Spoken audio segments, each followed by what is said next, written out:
John 8:24. Dixergo vobis, quia moriemini in peccatis vestris, sienim non credideritis, quae ego sum, moriemini in peccato vestro. Therefore I said to you all that you will die in your sins, for unless you believe that I am, you will die in your sin. Here Jesus is explaining his words from a few verses earlier. His opponents had heard what he said, that he told them, namely, where I'm going you can't follow. And they said, what does this mean? Does this mean he's going to kill himself? What is he talking about? So Jesus is sort of further explaining his words here. And this is a pretty intense confrontation, as we can see from the repetition of this word here. You'll remember this is from the deponent verb, whose infinitive is mori, to die. Again, deponent, you will recall, means forma passiva, sed sensus activus, that is passive in form, but actually active in sense or in meaning. And here we're further complicating things by using it in the future tense. And this vowel here, as for all third and fourth conjugation verbs, this is a verb belonging to the third conjugation, is going to signal to us that we're talking about future time. So it's a key thing to notice.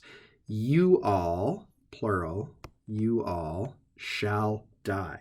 Moreover, you all shall die in your sins. In the midst of your sins, sort of you will be cut off in the midst of your sinning. This is Old Testament language here. And we might note the alternation between the singular and the plural forms here, which suggests that perhaps the difference is not terribly significant after all. But again, we'll leave that for the theologians. We have sort of some introductory speaking terms that we've seen many times. I said to you, dixi, first person perfect active indicative from dico, dicere, as you know. We might also want to notice in this verse the use of quia to introduce indirect speech as an alternative to the construction more common in the classical period, the accusative infinitive. But this is something that you can do in the Vulgate, and in fact, this is quite typical. We also see quod and sometimes quoniam used this way, etc. So, therefore, I said to you all that you will die in your sins, in the midst of your sins. For, and we can transpose this to the beginning of the sentence in the English order, si non, here is the equivalent of nisi, that is unless. For unless, and literally, unless you will have believed. Okay, so this is one of our future perfects. We don't see these all that often. It's important that you are able to recognize them. What we do is we take the third principal part and we add a future form of sum esse onto it. So that's our combination of the perfect and the future together.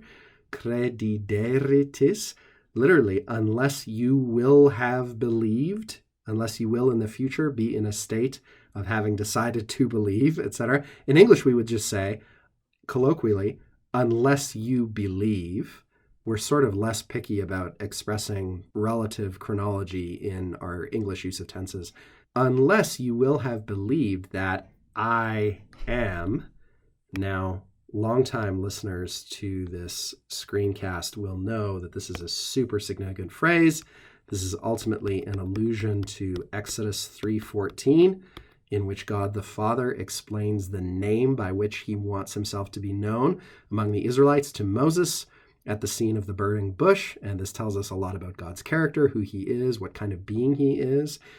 Modern English translations say, I am he, and of course that is what ego sum can mean, but it's important for us to note this is a translation into Latin of ego eimi, I am. It is an allusion to God's covenant name. Ego sum, unless you believe that I am, you will die in your sin.